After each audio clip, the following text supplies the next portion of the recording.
தந்தை, மகன், தூய ஆவியின் பெயராலே ஆமேன். மூவொரு கடவுளுடைய அருளும் ஆசீரும் பாதுகாப்பும் வழி நடத்துதலும் உங்களோடு இருப்பதாக. இயேசுவின் அன்பு சொந்தங்களே, பாஸ்கா காலத்து 2வது ஞாயிறு இறை வார்த்தை பகிர்வுக்கு உங்கள் ஒவ்வொருவரையும் அன்போடு வரவேற்கின்றேன். இந்த நாளை தாய் திருச்சபையானது இறையிறக்கத்தின் ஞாயிறாக கொண்டாட அழைப்பை விடுத்திருக்கின்றது. இறைவனுடைய இரக்கம் அளவிட முடியாதது. உங்கள் தந்தை இரக்கமுள்ளவராக இருப்பதை போல நீங்களும் இரக்கமுள்ளவர்களாக இருங்கள் என்று சொல்லி இறைவன் நம் ஒவ்வொருவருக்கும் அழைப்பை விடுத்தார். இரக்கம் காட்டுபவர்களுக்கு அவருடைய இரக்கம் கிடைக்கும் என்று சொல்லி பேரொழியாக நம் ஒவ்வொருவருக்கும் சொல்லி காட்டியிருக்கின்றார். இந்த பாஸ்கா காலத்திலே ஆண்டுடைய இரக்கத்தை நாம் இன்னும் அதிகமாக சுவைத்து கொண்டிருக்கின்றோம். நாம் சுவைத்த அந்த இரக்கத்தை முழுமையாக அனுபவிக்கவும், அனுபவித்த அந்த இரக்கத்தை பிறரோடு பகிர்ந்து வாழும் இந்த நாள் நமக்கு அழைப்பை கொடுக்கின்றது. இந்த இறையிறக்க பக்தியை உலகிற்கு அறிமுகம் செய்தவர் இறைவன். புனித போஸ்னாவுக்கு கொடுத்த இந்த அன்பு கட்டளையை நிறைவேற்றியவர். அவருடைய இறையிறக்க ஆண்டவர் மீது அதிக பக்தி கொண்டு வாழ்ந்த நம்முடைய முன்னாள் திருத்தந்தை புனித 2ஆம் அருள் சின்னப்பர். இவருக்கும் இறையிறக்க ஆண்டவருக்கும் இடையே மிக நெருங்கிய உறவு தொடர்பு இருக்கின்றது. இவர்தான் இந்த இறையிறக்க பக்தியின் நாளை இந்த உலகிற்கு அறிமுகம் செய்தவர். 2000 ஆண்டு ஏப்ரல் மாதம் 30ஆம் தேதி பௌஸ்டினாவை புனித நிலைக்கு உயர்த்திய அன்றுதான் இறையிறக்க திருநாளை இந்த உலகிற்கு அறிமுகம் செய்கின்றார். 2001ஆம் ஆண்டு முதல் முறையாக அகில உலகம் முழுவதுமாக இறையிறக்க ஆண்டவருடைய திருநாளானது பாஸ்கா காலத்து 2வது ஞாயிறிலே கொண்டாடப்பட திருவுளம் கொண்டார். அதன் வழியாக இறையிறக்க ஆண்டவரை மகிமைப்படுத்தினார். இந்த அளவிற்கு இறையிறக்க ஆண்டவரோடு தொடர்பு கொண்டு பக்தியுள்ள இவரையும் கடவுள் ஒருபோதும் மறக்கவில்லை. 2005ஆம் ஆண்டு ஏப்ரல் மாதம் 2ஆம் தேதி இவர் இறந்தது. இறைக்காண்டவருடைய திருநாளுக்கு முந்தைய சனிக்கிழமை, மாதத்தின் முதல் சனிக்கிழமை, மாசற்ற மரியாளுடைய மாசற்ற இதயத்திற்கு ஒப்புக் கொடுக்கப்பட்ட நாள். அன்னையின் மீது அளவு கடந்த பக்தியும் இறையிறக்க ஆண்டவர் மீது அளவிட முடியாத பக்தியும் கொண்டு வாழ்ந்தவரை தாய் மரியும் இறையிறக்க ஆண்டவரும் அந்த நாளிலே தன்னிடம் அழைத்து கொள்ளுகின்றார்கள். 2011ஆம் ஆண்டு மே மாதம் 1ஆம் தேதி திருச்சபையானது இவரை வணக்கத்திற்குரிய நிலைக்கு உயர்த்துகிறது. அதுவும் இறையிறக்க ஆண்டவருடைய திருநாள் அன்று.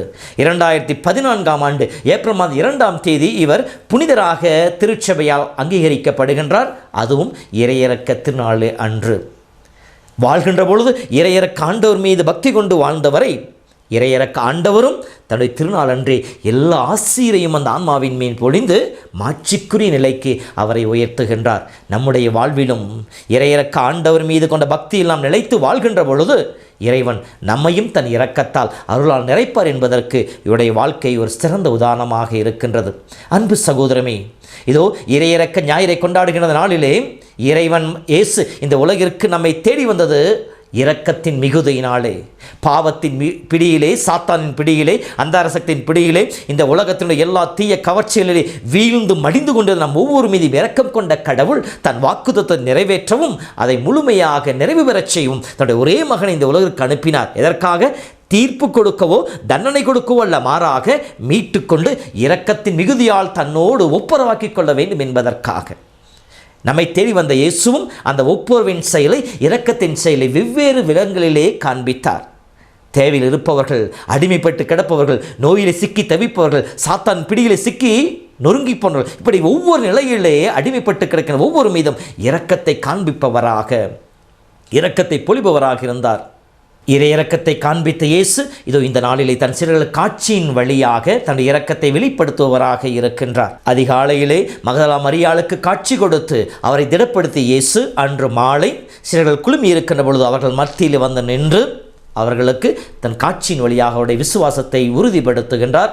தன்னுடைய அன்பு கட்டளையை கொடுக்கின்றார். அன்பு சகோதரமே, இதோ இந்த நேரத்திலே சிலருடைய மனநிலையை பற்றி பார்க்கின்ற பொழுது அவர்கள் 2 மனநிலையை குழம்பி போனவர்களால் தன்னை தனிமைப்படுத்தியவர்களாக இருந்தார்கள். ஒன்று பயம். யாருக்கு பயந்தார்கள்? யூத தலைவர்களுக்கு. எங்கே? இயேசுவை சிலுவையில் அறைந்து துன்புறுத்தியதை போல நம்மையும் பிடி துன்புறுத்துவார்கள் என்ற பயம் அவர்களை தனிமைப்படுத்தியது. இரண்டாவதாக அவர்கள் எதிர்காலத்தை பற்றிய பயம். இதுவரை இயேசு என்கிற தலைவர் நம்மோடு இருந்தார், நம்மை வழி நடத்தினார். இனிமேல் நாம் என்ன செய்ய போகிறோம்? நாம் செய்து கொண்டிருந்த வேலையும் அனைத்தையும் விட்டு வந்து விட்டோமே, திரும்பி போனால் சமூகம் என்ன சொல்லும் என்கின்ற அந்த பயம் அவர்களை தனிமைப்படுத்தியது, அவளை ஒடுக்கி இருந்தது. இரண்டாவது மனநிலை குற்ற உணர்வு.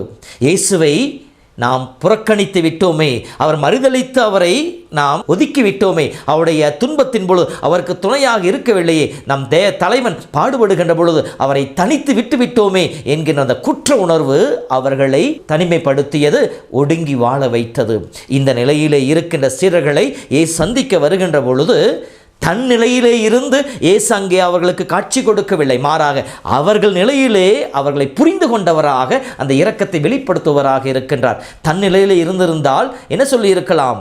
நீங்கள் ஏன் இப்படி செய்தீர்கள் என்று சொல்லி அவர்களை குற்றத்தை சாடி இருக்கலாம். இப்படி செய்திருந்தால் இன்னும் அதிகமாக அவர்கள் குற்ற உணர்விலே வாழ்பவர்களாக இருப்பார்கள். மாறாக இயேசு செய்தது அவர்கள் நிலையிலிருந்து தன்னை வெளிப்படுத்துவது. அவர்கள் மத்தியில் நின்று அவர் சொல்கின்ற முதல் வார்த்தை, உங்களுக்கு அமைதி உண்டாகட்டும். குழப்பத்திலே, கலக்கத்திலே, அச்சத்திலே, பயத்திலே, குற்றுணர்விலே வாழ்ந்து கொண்டிருக்கிற என் சகோதரனே, இதோ உனக்கு அமைதி உண்டாகட்டும், அனைத்திலிருந்து உனக்கு நான் சமாதானத்தை கொடுக்கிறேன் என்று சொல்கின்ற முதல் செய்தியை, வாழ்த்தை இயேசு சொல்லுகின்றார். இரண்டாவதாக அவர்களுக்கு தன்னுடைய காயங்களை காட்டுகின்றார். காயங்கள் என்பது இறைவனுடைய வெற்றின் அடையாளம், அன்பின் வெளிப்பாடு, இரக்கத்தினுடைய அரியணை. இதோ இந்த காயங்களால் நாம் ஒவ்வொரு மீட்டுக்கொள்ளும் என்பதற்கு வரலாற்று பூர்வமான உண்மையாக அந்த காயங்கள் அமைந்திருக்கின்றன. மூன்றாவதாக அவர்கள் மீது தூய ஆவியை பொழிகின்றார், புது படைப்பாக மாற்றுகின்றார். பழைய ஏற்பாட்டிலே களிமண்ணால் கடவுள் மனிதனை செய்து அவன் நாசியிலே தன் மூச்சுக்காற்றை ஊதுகின்ற பொழுது அவன் மனிதனாக உருவெற்ற என்று சொல்லப்படுகின்றது. அதே நிகழ்வு மீண்டும் நடக்கின்றது.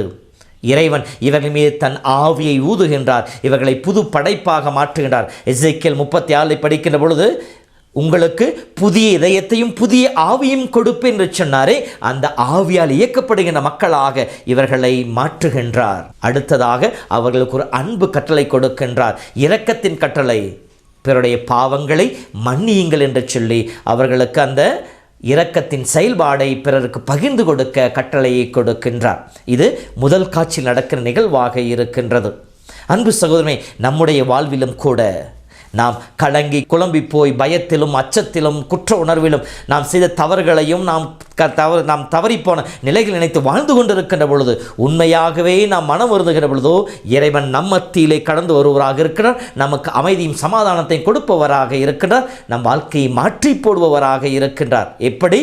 தன்னுடைய ஆவியை நம்மீது கொடுத்து, தூய ஆவின் வல்லமையால் நம்மை நிறைத்து ஆவியின் மக்களாக நம்மை வாழச் செய்ய நமக்கு துணை புரிபவராக இருக்கின்றார். இரண்டாவது காட்சிக்கு வருகின்ற பொழுது 8 நாட்களுக்கு பின்னால், முதல் காட்சியில் பொழுது தோமா அங்கே இல்லை, இரண்டாவது காட்சியிலே தோமாவும் இருக்கின்ற பொழுது மீண்டும் இயேசு அவர்கள் மத்தியிலே வந்து நிற்கின்றார். மீண்டும் அவர்களுக்கு அமைதியை கொடுத்த தேவன், வாழ்த்திய தேவன் தன்னுடைய காயங்களை தோமாவுக்கு காட்டி தன் காயங்களை அவர் தொட அனுமதிக்கிறேன். இந்த காயங்கள் தான் இயேசு நம்மை அன்பு செய்ததை, நம்மை மீட்டுக்கொள்வதற்கு அடையாளமாக இருக்கின்றது.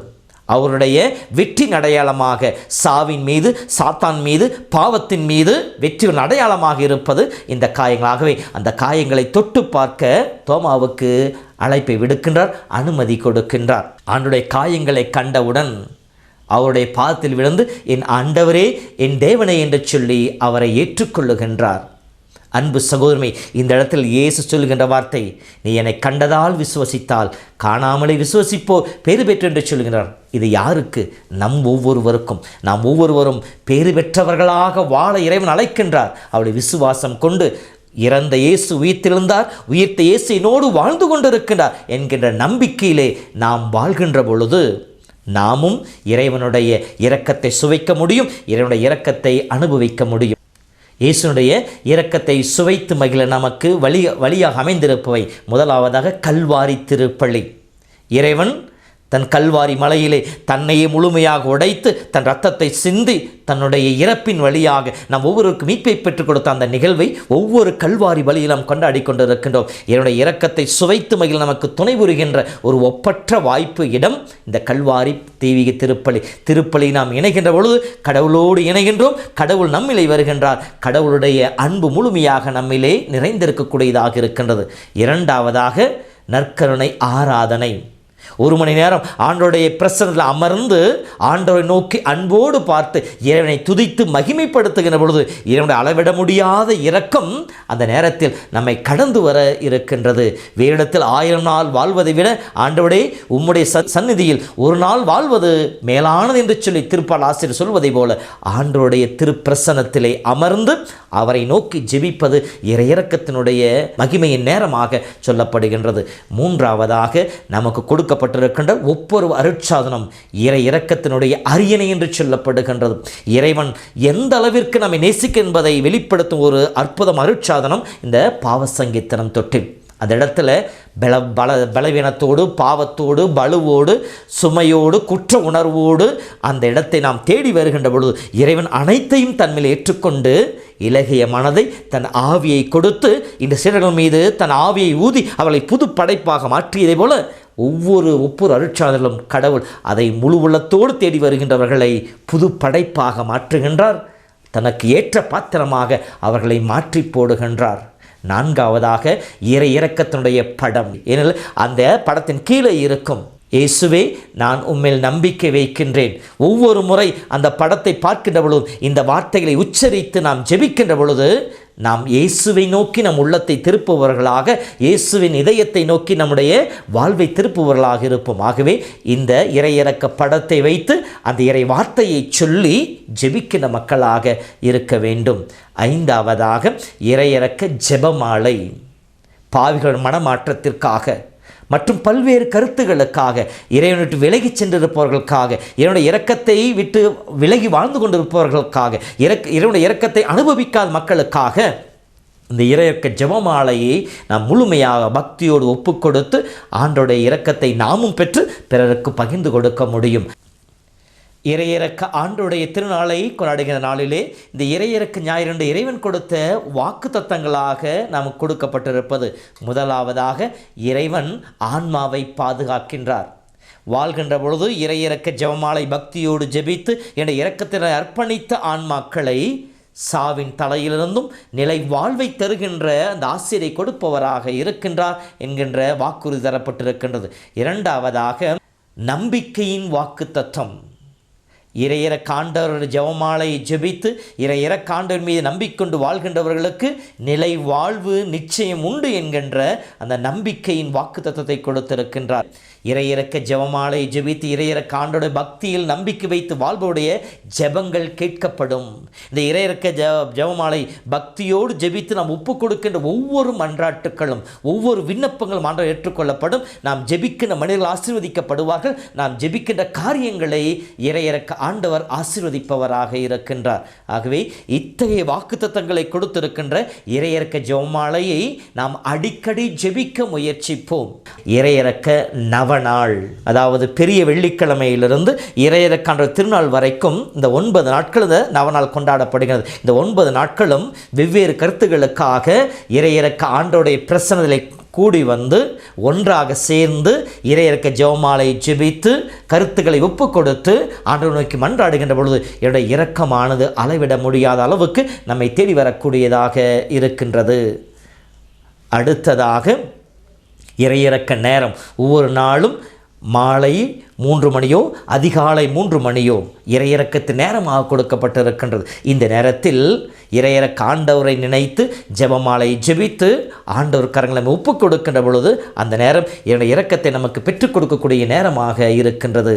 அடுத்ததாக நாம் பெற்றுக்கொண்ட இரக்கத்தை பிறருக்கு பகிர்ந்து கொடுக்கின்ற பொழுது, இறைவனுடைய இரக்க செயல்களை செய்கின்ற பொழுது மத்தேயு 25 படிக்கின்ற இரக்க செயல்களை இறைவன் பட்டியலிடுகின்ற அந்த செயல்களை நாம் செய்து காட்டுகின்ற பொழுது என்னுடைய இரக்கத்தை உலகிற்கு அறிமுகம் செய்கின்றோம். இரக்கத்தின் மக்களாக மாறுகின்றோம். என்னுடைய இரக்கத்தையும் நாம் பெற்றுக்கொள்கின்றோம்.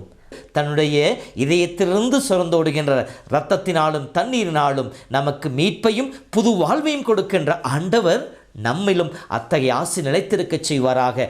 நாம் வாழ்கின்ற போது இந்த இறையிறக்கத்தை சுவைத்து மகிழவும், நாம் இறக்கின்ற பொழுதும் இறந்து நிலை வாழ்வை பெறுகின்ற பொழுதும் அந்த இறையிறக்கத்தின் அன்பு நிலைத்து வாழவும் இறைவன் நமக்கு அருள் புரிவாராக. இத்தகைய அருளை பெற்றுக்கொள்ள இந்த நாளை சிறப்பாக ஜெபிப்போம். இறையிறக்க ஆண்டவர் தாமே நம் ஒவ்வொருவரையும் ஆசீர்வதிப்பாராக. ஆண்டவர் உங்களோடு இருப்பாராக.